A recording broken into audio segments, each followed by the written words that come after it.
শুভ সকাল বন্ধুরা, কেমন আছো তোমরা সবাই? আশা করছি তোমরা সবাই খুব ভালো আছো আর আমরাও ভালো আছি। আমার আরও একটি নতুন ব্লগে তোমাদের সবাইকে অনেক স্বাগত জানাই।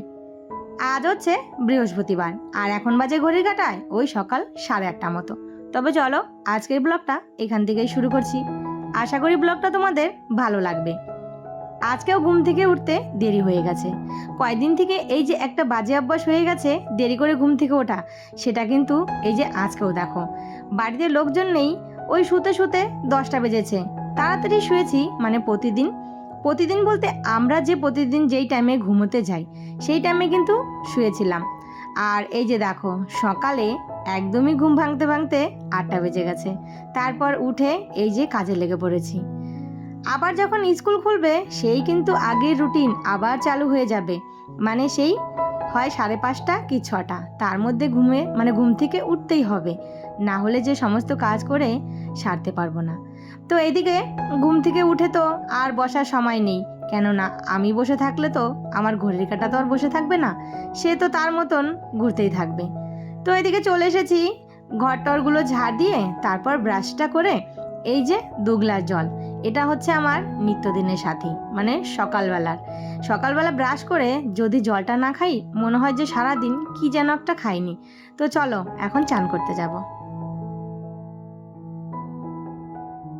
চান টান সেরে চলে আসলাম, এই যে ঠাকুর ঘরটা এসে তারপর মুছে নিয়েছি। এই যে কয়েকটা বাসন ছিল, আর জানো তো আমি কিন্তু ঠাকুরের বাসন রোজই ওই সন্ধে দেওয়ার পরেই মেজে রেখে দিই।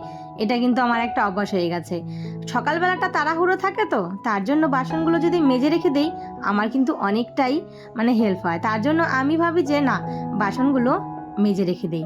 আর এই যে ফুল, মানে সব ফুলের থেকে এই ফুলের কালারটা আমার কাছে যে এতটাই প্রিয়, মনে হয় এইটার ডাল যদি আমি একটা পেতাম। তো আমি শাশুড়ি মাকে বলেছি, যেখান থেকে ফুল এনেছো তো সেখান থেকে একটা ডাল যদি এনে দিতে পারো তাহলে আমি ছাদে লাগিয়ে দেব। আজ কিন্তু অনেক ফুল এনেছে, আর আজ তো বৃহস্পতিবার, এইদিকে দুব্বও তুলে নিয়ে এসেছি ছাদের থেকে। তারপর এই যে দেখো মা লক্ষ্মীর ঘরটা সুন্দর করে সিঁদুর দিয়ে আলপনা করে নিয়েছি, সাথে এই যে ধূপকাঠি প্রদীপ জ্বালিয়ে নিয়েছি। তো এখানে দেখো সাদা ফুল দিয়ে ঠাকুরের আসনটা সাজিয়ে দিলাম। আর এই আসনে ওই যে রাধাকৃষ্ণ ঠাকুর আছে, তো সব আসনে তো আর লাল ফুল দেওয়া যায় না। তারপর এই যে আসনে মা লক্ষ্মী আছে সেই আসনে আমি এই যে তোমার ঘরটা পেতে দিয়ে লাল ফুল, হলুদ ফুল, সাদা ফুল সমস্ত রকমের ফুল দিয়ে সাজিয়ে দিলাম। আর এই যে লাল ফুল দেখো, মনে হচ্ছে না কি ভালো লাগছে দেখতে, মাঝে মাঝে একটা করে হলুদ ফুল আর সাথে একটা করে সাদা ফুল, আর একটা গোলাপি কালারের পিঙ্ক মানে জবা ছিল, সেই জবাটা কিন্তু ওই যে মা লক্ষ্মীর ঘটেই দিয়ে দিয়েছি। তো এইদিকে সুন্দর করে আসন সাজিয়ে তো চলো এখন পুজোটা সেরে নিই। পুজো সেরে চলে এসেছি ঘরে। তো ঘরে এসে দেখো এই যে বাসনগুলো বের করেছিলাম, তো এই যে বাটিগুলো তারপর প্লেটগুলো সমস্ত বের করেছিলাম, ওই যে বাড়িতে ননদরা এসেছিল তার জন্য। তো সব সময় তো আর এত বাসন ইউজ করা যায় না, তাই না, কিছুটা বাসন তুলে রেখে দিয়েছি। আর এই জিনিসগুলো এই যে সুন্দর করে আবার ধুয়ে শুকিয়ে জায়গা মতো গুছিয়ে রেখে দিচ্ছি। এই যে প্লেটগুলো, এত থালা বাসন বাইরে আছে তাই প্লেটগুলো আর ইউজ করি না। আর মানে এমন সময় হয় কি তাড়াহুড়োর মধ্যে না, ওই হাতের থেকে যদি পড়ে টরে যায় ভেঙে যায়, আর জিনিসগুলো খুব শখের, তার জন্য এই যে গুছিয়ে আবার জায়গা মতো রেখে দিচ্ছি। আবার যখন লোকজন আসবে তখন আবার বের করে ইউজ করব। হাজব্যান্ড বলে কি এত এত জিনিস কিনো, ইউজ করো না কেন? তো বলি যে সব কিছু যদি ইউজ করে ফেলি তাহলে লোকজন আসলে তখন কি করব বলো।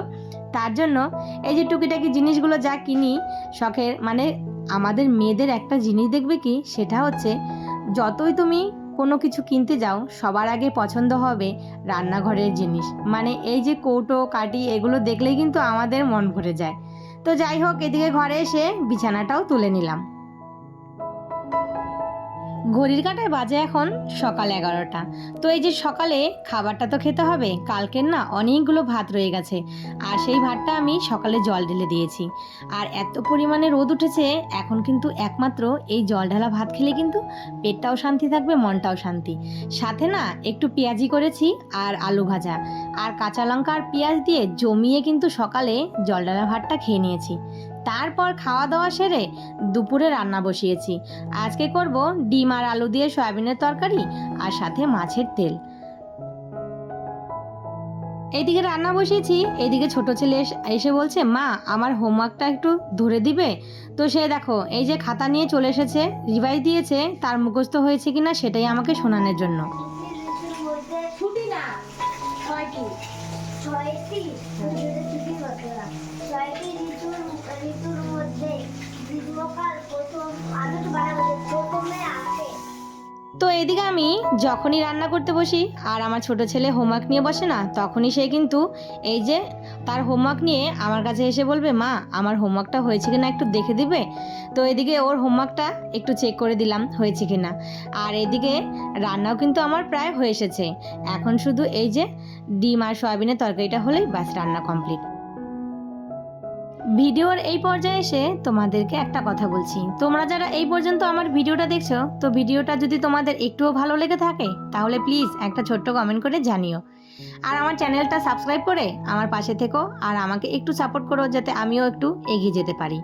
তো এই যে কড়াইটা কয়েকদিন থেকে ভালো মতন না মাজাই হচ্ছিল না, আজকে একদম রান্না শেষে গরম গরম কড়াইটা মেজে ঘষে একদম চকচকা করে নিয়েছি। আর এই যে বাসন টাসন সমস্ত কিছু পরিষ্কার করে তারপর গ্যাসটা মুছে এখন রান্নাঘরটা পরিষ্কার করে নেব। আজকে একটা কমেন্টে রিপ্লাই দিচ্ছি। একটা বোন আমাকে কমেন্ট করেছে, দিদি ভাই তোমাকে কে ভিডিও করে দেয়? তো বোন তোমাকে বলছি, আমাকে না ভিডিও করে দেওয়ার মতো কেউ নেই। আমার ভিডিওটা কিন্তু আমি নিজে একাই করি, কেননা বাড়িতে তো আর কেউ নেই। ওই হাজবেন্ডে তো সে তো আর বাড়ি থাকে না, সে তার কাজে যায়, তার তো আর সময় নেই, তাই আমার ভিডিও কিন্তু আমি নিজে একাই করি। আর এদিকে আমার রান্না বান্নাও কমপ্লিট হয়ে গেছে। এখানে না ডিম আলু সয়াবিন দিয়ে একটা তরকারি করেছি আর সাথে হচ্ছে মাছের তেল, আর এইদিকে একটু ডাল সেদ্ধ করেছি ছোট ছেলের জন্য। আর ডিম আলু সয়াবিনের তরকারিটা আমার কিন্তু খুব ভালো লাগে খেতে।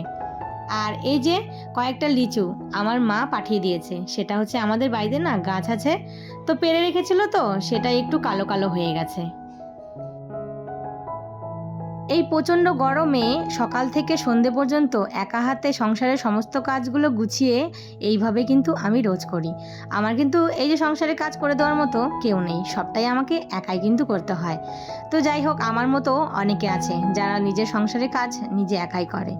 তো এদিকে ছেলে শুয়ে শুয়ে টিভি দেখছিল আর আমি একটু জামা কাপড়গুলো ভাঁজ করছিলাম। তো আমাকে বললো, মা একটু মুড়ি মেখে দাও। তো ওর জন্য একটু মুড়ি মেখে দিচ্ছি। তো চলো বন্ধুরা, আজকের ভিডিওটা তাহলে এখানেই শেষ করি। সবাই ভালো থেকো, সুস্থ থেকো, আর ভিডিওটা কেমন হয়েছে অবশ্যই একটা কমেন্ট করে জানিও। আবারও দেখা হবে।